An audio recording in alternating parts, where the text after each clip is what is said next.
My name is Lyn Page, and I actually am one of the partners with Clementine, Clover, and Ashby in Carytown. So back in 2008, during the recession, which you probably don't remember, when we all were very worried about what was going to happen to our economy, my husband and I had an opportunity to buy a consignment shop down the street as an investment, and that shop is Clementine.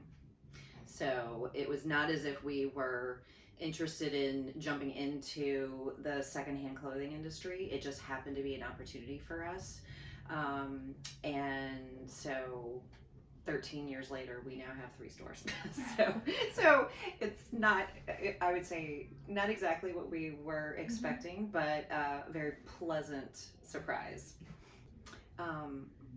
Thank you for saying that it is an empire.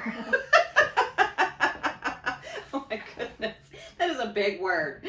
So Clementine, when we bought it, was a 700 square foot store. So if you've been in there recently, the store, like when you walk into the store and there's that brick wall where the cash wrap is, that was the back of the store.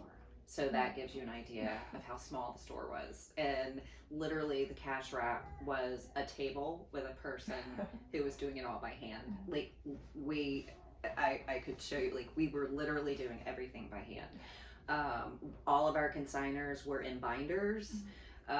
We still have these little metal binders, and whenever you brought your clothes in, we would literally write everything you brought in on a piece of paper. It was incredibly grassroots, very mom and pop shop.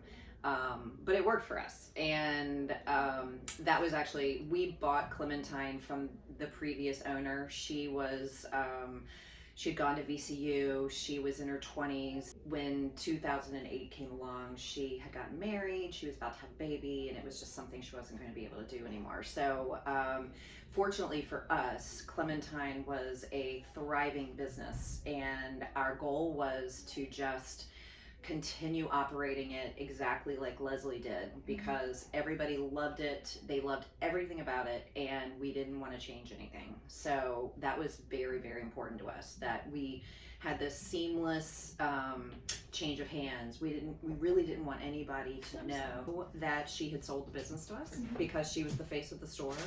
And so we just kind of were under the radar for quite a while until we got our footing.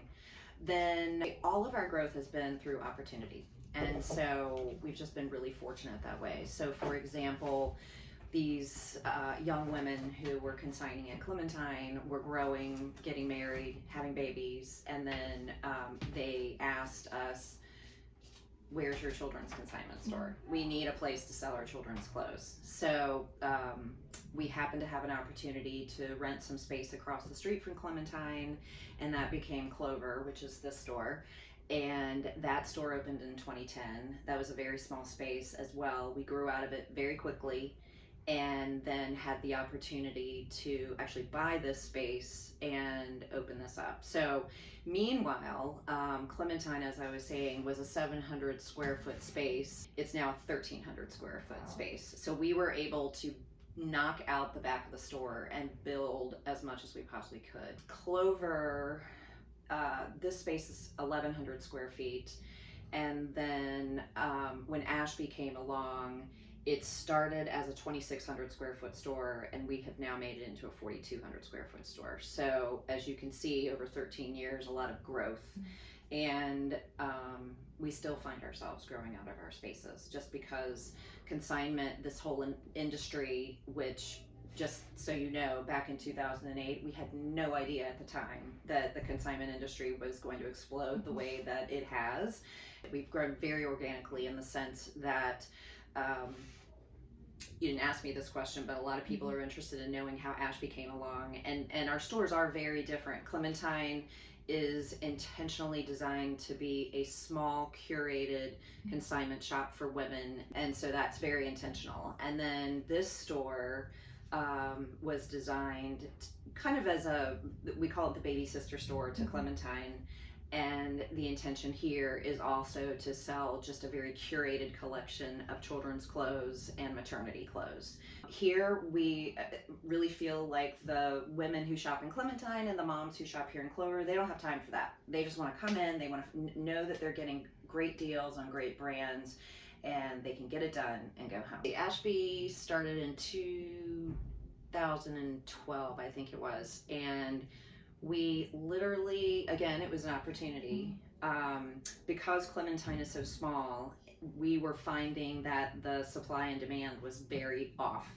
At the time, you could only make an appointment you could only bring your clothes in on consignment.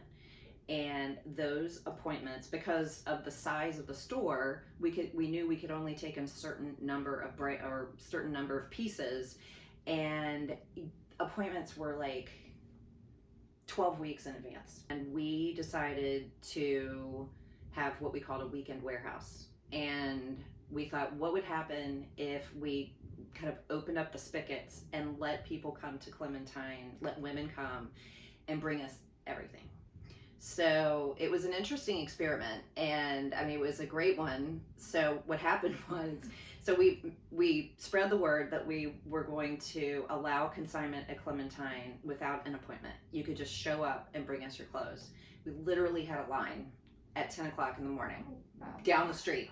Like, it was really amazing. And so, and that was, way back then, I mean, you know, the internet was not as popular as it was. There was no Instagram at the time. There was no Snapchat. There was no TikTok. It was just Facebook, and Facebook was growing. So it was really interesting how we were able to get the word out and have all of these women come to us with their clothes. So as a result of that, we were able to bring in enough clothes that we were able to have a small space for Ashby. It wasn't Ashby at the time, but we called it Clementine's Weekend Warehouse. So we were opening just on the weekends to sell these clothes, and people loved it. And we were really excited about it. And we were, excited that we were providing another opportunity for the community.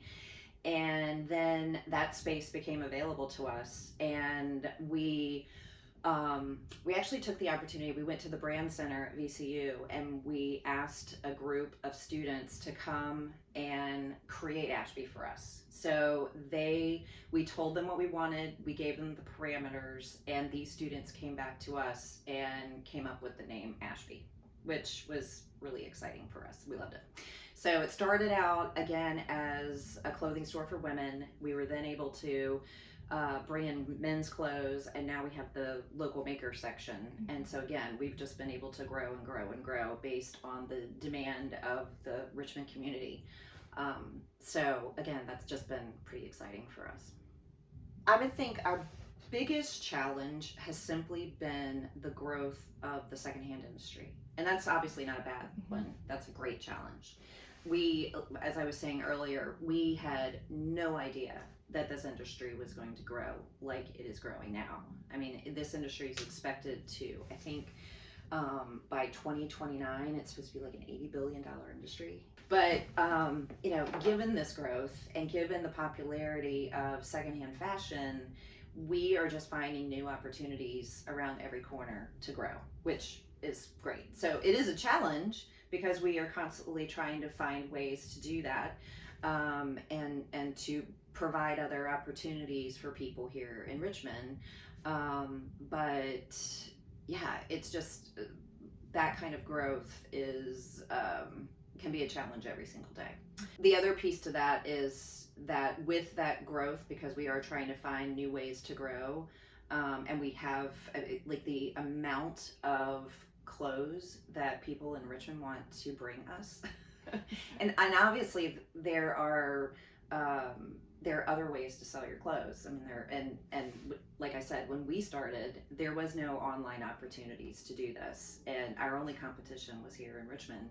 And now there are online competitors. So we have one person who oversees our local makers, and it actually started a couple of years ago, pre-COVID, when we saw an opportunity when we noticed that this maker community in Richmond was growing, and we wanted, it's very, very important to us to give back to the community what the community gives to us. So we wanted to work with these local artisans and help them to get their businesses off the ground. So we had a local maker pop up for 2 years. It was called Made, and it was a holiday pop up shop where it was completely independent of our other stores. It was more of a retail store than a secondhand store, but we were trying to help these makers get off the ground.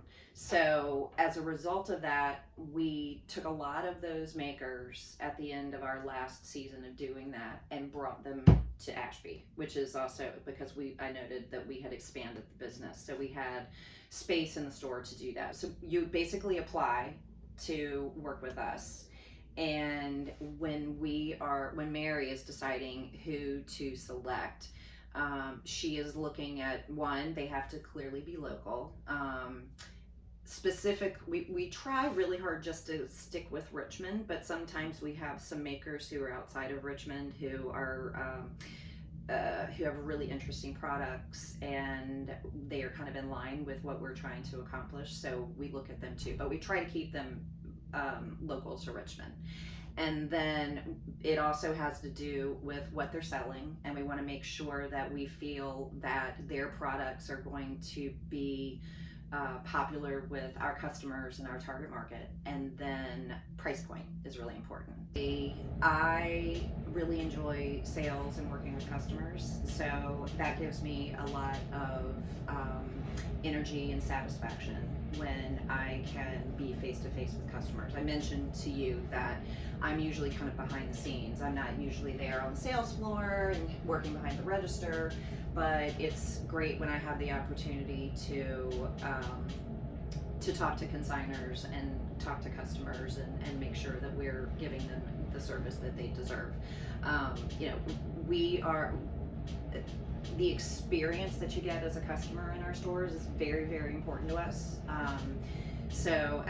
I feel like a lot of times that's how we differentiate between other secondhand stores. We just really want your experience to be a positive one. From the moment you walk into the store to finding those cool things that will make your wardrobe unique, and knowing that, we want you to feel good about what you're purchasing, and knowing that, again, it's going to help you be unique, and it's also you're saving money.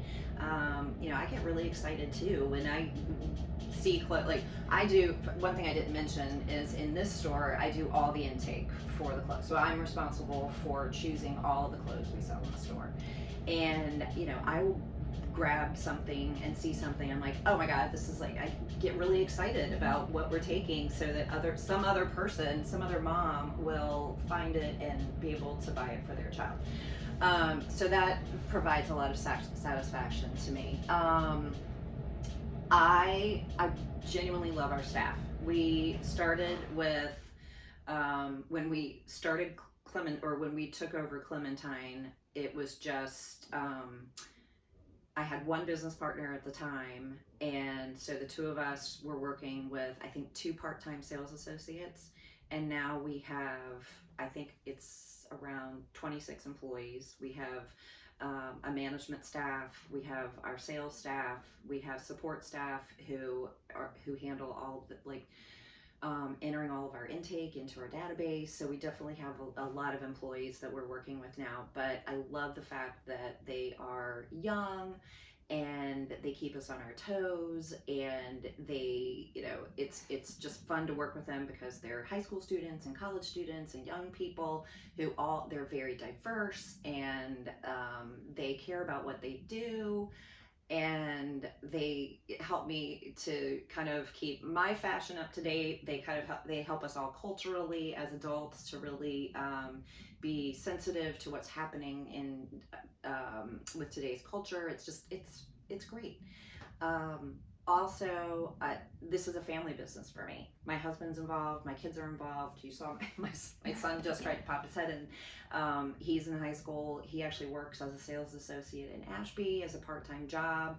My daughters, when they are home, they are involved in the business in different capacities. So needless to say, I love that. So giving back to the community is part of our mission. And since we started in 2008, we have probably given back about $35,000 to the community. We have done that through, I don't know if you've ever shopped the Tub in Ashby, but that's one thing that makes us unique, and having that resource was very important to us. So if you don't know, when you shop out of the Tub, it's the clothes in there are basically being donated, and so you can buy out of the Tub for $2 a pound, and 100% of the money that comes from the Tub is given to a different charity every month. We spend I get requests all the time for sponsorships, donations, ways of benefiting the community, and which I love. And so that, again, it's just something that's really important to us, that we can support the community the way the community supports us. I think first and foremost, I over the years, I've had people ask me a lot of questions about starting a consignment shop specifically, a secondhand store specifically. And I think a lot of people assume that it's really easy to do. I mean, how hard is it to collect people's clothes and sell it at half off? I mean, it seems like it's an easy thing. But the reality is that so you've got a secondhand store versus a traditional retail store. Operating a traditional retail store can actually be a lot easier, in the sense that you are buying products wholesale, you're buying them in bulk, you're pricing them, and you're putting them on the floor, and you're selling them, and then you do it again. With consignment, it's just a really inefficient, honestly, it's a very inefficient way of operating a business, because you have to touch every single thing that comes in the store, everything. And so, we have we are touching every piece of clothing. We are pricing every piece of clothing. We are steaming it. We are putting it on the floor. And that's the way we choose to operate. A lot of stores will just be like, forget the ironing, or, forget the steaming, forget the hangers, whatever. But again, for us, that's about the experience. The other thing, I don't know if you've ever noticed, but we have specific price tags for all 3 of our stores, and they're all handwritten, and we choose to do it that way. It's part of our branding. Still, it's just, when you are working with secondhand clothes, you're dealing with touching every single piece of clothing that comes into the store, and it really is not an efficient way to operate. So you have to be really thoughtful about that. I also was thinking kind of about the competition that you're dealing with. When we first started, I was saying that we didn't have to worry about competing with anyone on the internet, and it was just the stores that were here in Richmond. And a lot of times when secondhand stores, they kind of operate for their immediate community. So we didn't find other stores really we weren't really competing with them, because like a store out in Midlothian would just, their customers would be Midlothian customers, and here in Carytown we had the benefit of the city of Richmond and BCU students and U of R students. So, but then with the growth of the internet, everyone is selling their clothes now, and so we're looking at businesses like ThreadUp and The Real and Poshmark and Facebook Marketplace. And then if you go on Facebook, there are hundreds and hundreds of Facebook groups that buy and sell based on the brand, or whether you could be a Lily Pulitzer lover, and so you can join a Facebook group and just buy and sell all day long. And then there are moms who sell their children's clothes, and there Facebook groups just for maternity clothes. So those are things we're constantly looking at, and those are also things that you just have to consider when you are trying to operate a secondhand store. And then if you simply want to be a small mom and pop shop, and you're just operating for your small community, that's great. But if you're looking at growth, there are just those types of things, those types of challenges that you're constantly looking at. And then simply, it's just the growth of this industry. The number of clothes, like, we cannot keep up with the amount of clothes that people are trying to get rid of. It's insane. It really is truly insane. I mean, we have a warehouse that's literally just filled with unwanted clothes right now. And our goal is to somehow sell those and give the money back to the community. But with COVID, it was something that we've had to put on hold. But it's insane. There are just a lot of people who want to sell their clothes, and that's great for us because there will always be an opportunity for us. But it's just always an opportunity for us to do something new and different.